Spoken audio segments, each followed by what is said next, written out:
Hello there, grade 8 learners. Let us commit to be fit here at the Fitness Project. I hope you are having an amazing day. I am Sir Allen, your PE8 teacher. Today, we will make sure that you will learn and enjoy our lesson in physical education.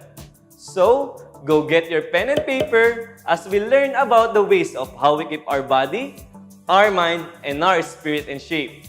In the previous episodes of the Fitness Project, we managed to define physical fitness, identify and describe the components of health and skill-related fitness, and set goals based on assessment results. For today's objective, we will prepare a physical activities program. But before that, let us recall our last topic through this game. In this game, you will see 4 pictures or images, and your task is to guess what the word is from the set of letters given below the pictures. I will give you 5 seconds to answer each item. Are you ready?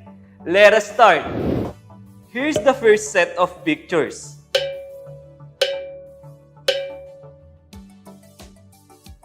Given these images, was your answer physical fitness?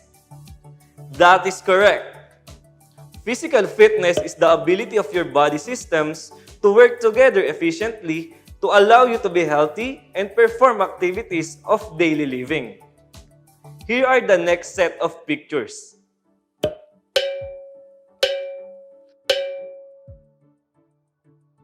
Based on these images, was your answer flexibility? That is right. Flexibility is one of the components of physical fitness, together with body composition, muscular strength, muscular endurance, and cardiovascular endurance under the category of health-related components. Let's have the third set of pictures.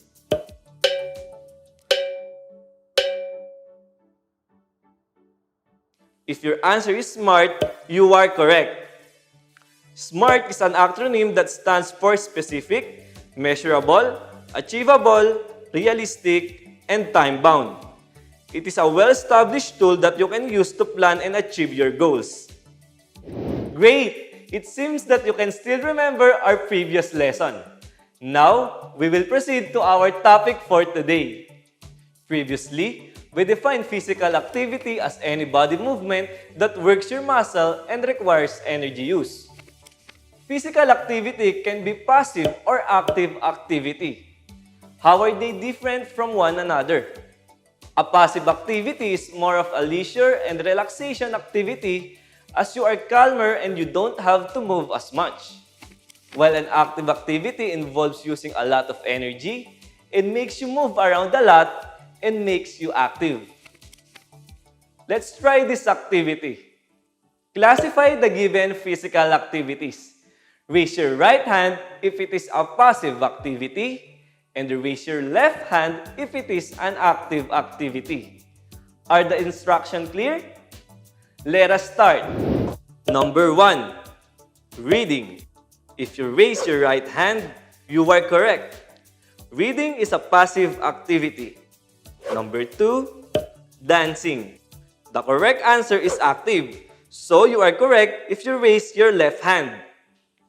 Number 3, playing basketball. If you raise your left hand because your answer is active, you are correct. Number 4, watching TV. The correct answer is passive. If you raise your right hand, you are correct. And number 5, swimming. If you raise your left hand, you are correct. The right answer is active. What was your result? If you got a perfect score, that's great.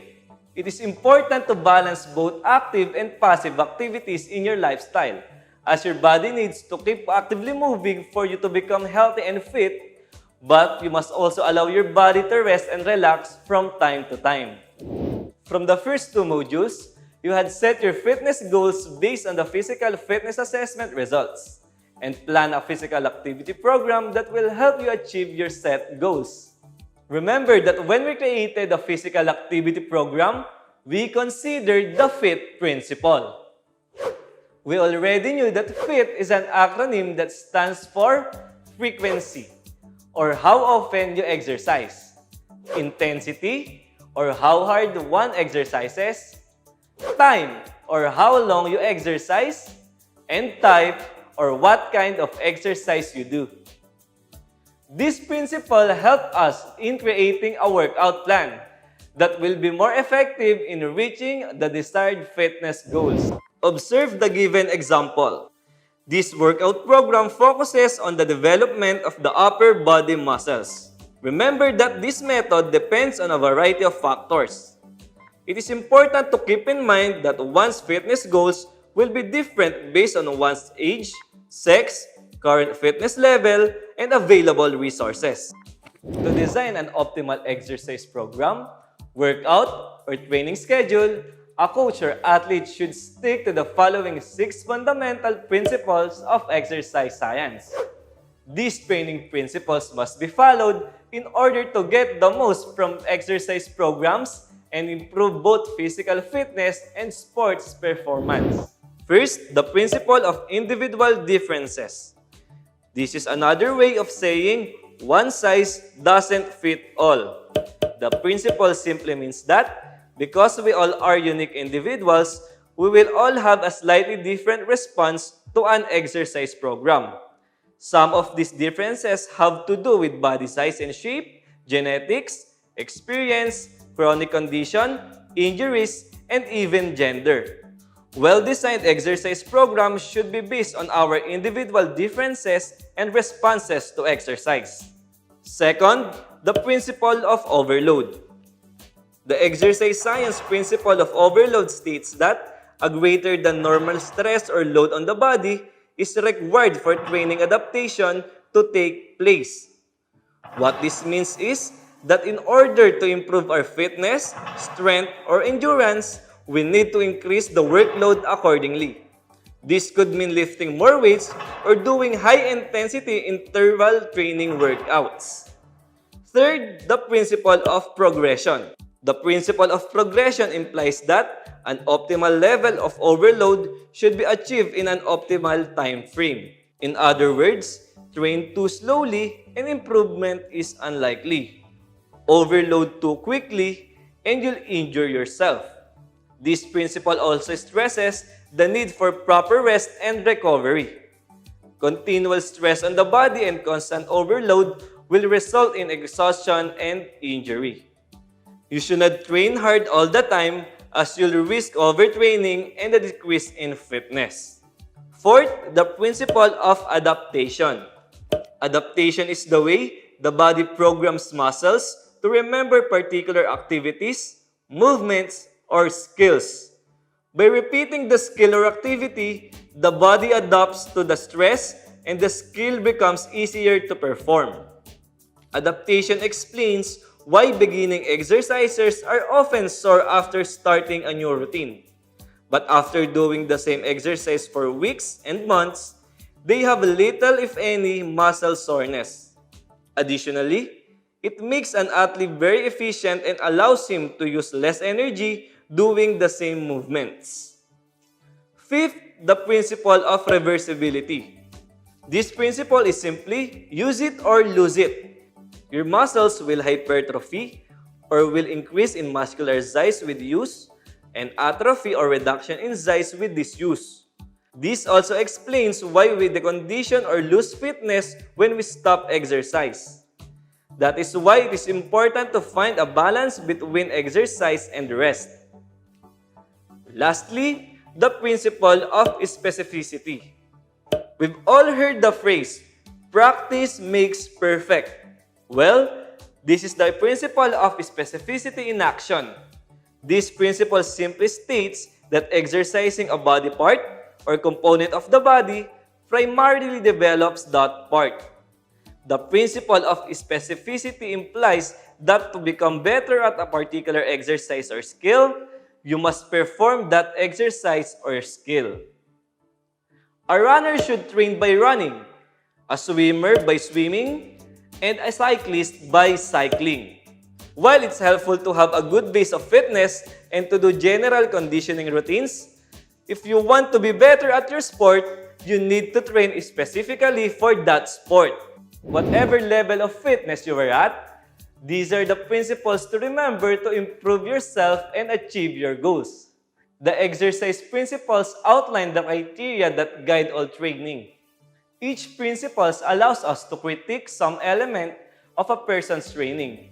When the person's training follows the principles well, it is most likely to be successful. To check if you really understood our topic for today, let's have a short quiz. Read the questions carefully and choose the letter of the best answer. Write your answer in your activity notebook. Number 1.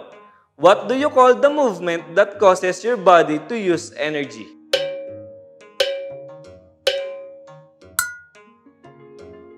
What kind of physical activities are biking, running, and swimming?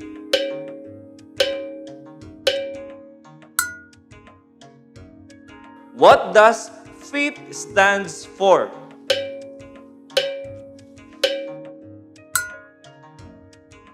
Which principle dictates that athletes lose the beneficial effects of training when they stop working out?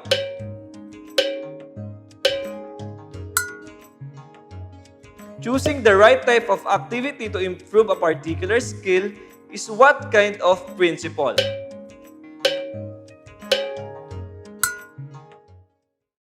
How well did you do? If you were able to get all the correct answers, you did an awesome job. If not, no worries, for there is always a next time. For your assignment, guided by the FIT method and 6 principles of training, you are going to create your own physical activity program that will improve and sustain your fitness. You may follow this format or create your own as long as you meet the required elements of your plan. You will also need to create a 1-minute video of yourself doing the task found in your crafted physical activity program plan. You may upload your work using the hashtag #CommitToBeFit and get the chance to be featured here on DepEd TV.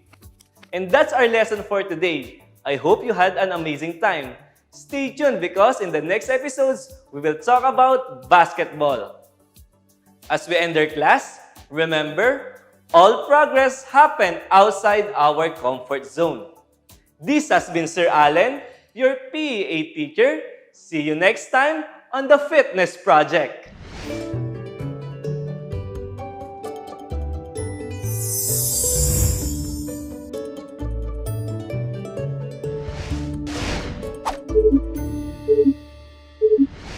Good day, World Changers! I am your Health Aid teacher, Teacher Mary Ann Oblihan. And today, we will tackle more about family here in Health Education. Health Education for a Healthier Nation.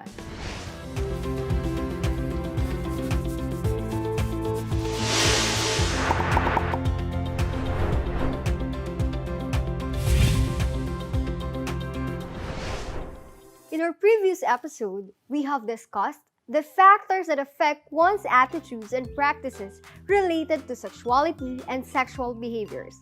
Do you still remember the mnemonic for that lesson? What is it? Very good. That's Mary cooks pizza and fries. M is for media, C is for culture, P is for peers, and lastly, F is for family. Today, we will unlock another learning journey as we discuss the importance of family on your sexuality. Are you excited? If yes, let's wash our hands, cleanse our minds, and recharge our souls.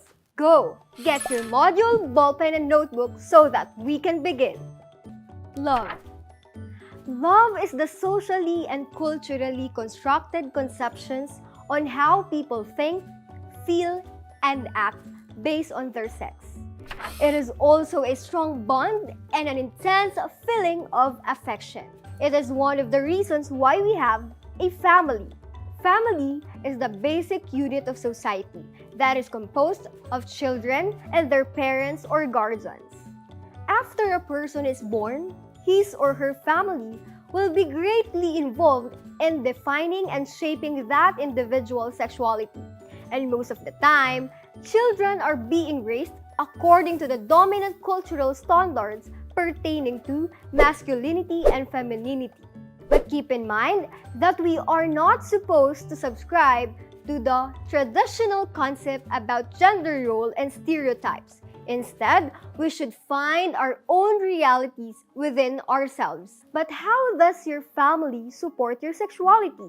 To answer that question, let's listen to our health expert of the day. Sexuality is an essential component of healthy development for young people. Parents play key role in sexuality of their children dahil sila ang madalas at matagal na nakakasama nila. And it is important for both parents to carry out their children's sexuality education. And as a parent na lagi nilang nakakasama at nasusubaybayan ang kanilang development, malaki ang ating matutulong na magabayan sila ng tama kung tayo ay may tinatawag na sexual literacy or going beyond knowledge on the development of personal and social skills of our children.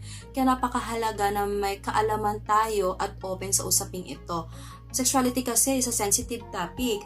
Karamihan sa mga magulang hindi komportable na pag-usapan itong issue na ito, lalo na sa kanilang mga anak. So maaari natin gawin is maaari tayong magkaroon ng discussion with our children about physical differences, and as a parent, we can respond to the way in which our children use sexual language that can help them shape their awareness of sexuality. At isa rin sa maaari natin gawin bilang mga magulang to assist our children in molding their sexuality is to have parental monitoring or supervision of their social activities. Kung sino ang nakakasalamuha, nakakausap, at kung sino ang nakakasama nila at paano sila mag-respond sa kanilang environment. Because this action can delay sexual initiation and also a decrease in sexual risk behavior. Also, building warm and supportive relationship are more likely to delay sexual activity and less likely to engage in frequent sexual contact compared sa mga batang walang na-build na relationship sa kanilang magulang. Because connectedness and belongingness sa kanilang pamilya, pati na rin sa school, ay isa ring factor in reducing adolescent sexual risk-taking. Ang atin ring parenting and family structure ay nakaka-apekto rin sa ating children's sexual behavior. Their self-confidence, interactional competence sometimes can be influenced in risky sexual behavior. Kaya bilang mga magulang, napakahalaga ng ating papel na magabayan at masubaybayan sila sa kanilang development. So, paano naman kung wala sa tabi nila ang kanilang mga magulang? So, what we can do is to entrust our children sa mga relatives na sa tingin natin ay masusubaybayan din sila at magagabayan din sila sa kanilang development. Thank you so much for that. Indeed, family has a big role in defining our sexuality, which is an integral part of our humanity. In line with that, here's a story of a mother and a father, how they help their child in understanding the sexuality. Hala, ano ba naman ang itsura ko? Pumi ako. Pangit-pangit naman. Hindi na ako makakalabas. Ano kayang sasabihin ni Bel sa akin? Anak, halika dito. Oh, halika dito. Usap tayo. Ito ka. Ano yung naririnig ko doon? Si Bel po. Si Bel po yung... Ano yung sinasabi mo tungkol sa sarili mo? Yung itsura ko. Narinig ko yun. Alam mo, anak, kahit ano pang itsura mo, cute mo, oh. Ikaw naman, huwag mo mawala ng confidence sa sarili. Tsaka mahalaga, ang bait-bait mong bata. Yung ngiti mo, kukulitan naman yan eh. Kamusta ba ang klase mo? Hindi naman po. Nakakapag-adjust po ako. Ay, very good naman. Kamusta? Hindi ka naman nahihirapan. Hindi naman po. Kasi tinutulungan po ako. Kasi anak sa pamilya, dapat lagi nagsusuportahan, di ba? Kapag may problema yung isa, sabihin ng isa, di ba tayo lang naman nagkakaintindihan kasi pamilya tayo. Bukod doon, ano pa yung sasabihin mo? May narinig ako kanina. May gadget po ako. Kilala ko naman si Belle, di ba? Ba't ka naluluha? Ang cute-cute ng anak ko. Ikaw naman, parang ngibin eh. Alam mo anak, hindi mahalaga ang panlabas ng kaanihan. Mabuti kang bata at responsable ka. Huwag ka nang mahihiya sabihin yung mga problema mo, yung mga gusto mo sabihin kay mama, kay daddy, kay mommy, sa amin, sa lahat sa amin. Huwag ka nang mahihiya sa amin palagi. O anong gusto mo sabihin mo lang. Ganun talaga. Ano ba yun? Ano ba nararamdaman mo kay Ben? Nagaganda po. Normal lang yun. Alam mo ba, anak, mga nag-aaral ako, may mga crushes din ako. Ganun talaga kasi humahanga tayo, tao tayo. Pero syempre sa edad mo ngayon, alam mo ang priorities mo, hindi ba? Pero huwag ka mahihiya. Ang cute mo nga nagko-first girl, tapos conscious ka pa dun sa itsura mo. Huwag kang umiyak. Basta lagi kaming nandito, tapos mahal na mahal ka namin. Lagi ka namin ipinagdarasal, tsaka suportahan lang tayo palagi sa family. Tsaka wala namang masama, crush lang yun eh. At tsaka, ang boy talaga, at your age, na-attract na rin talaga. O nagkakagusto, ganun. Pero anak, ano ang dapat mo nang gawin? Pagkaaral. Kuha ka nga naman teacher kung sinisipot ka na ikaw naman talaga. Huwag ka nang mahihiya sa amin. At saka kahit anong mangyari, nandito lang kami for you. Okay? Love you. Isn't it wonderful to see how a family supports their child as he or she discovers his or her identity? This made us realize that the main responsibility of the family is to acknowledge, accept, and love us not just for what we are, but also embrace us for who we are. And for you, world changers, do not be afraid to share your challenges and confusions to your parents because sometimes they know us better and they know what is best for us. And to those kids who were raised by a single parent like me or grew up without no one behind, there are people who are willing to listen to your stories and guide you in the right direction of your life. Again, for more Health Aid lessons, I am your Health Aid teacher, Teacher Mary Ann Oblihan, always at your service. I hope to see you again here in Health Education. Health Education for a Healthier Nation.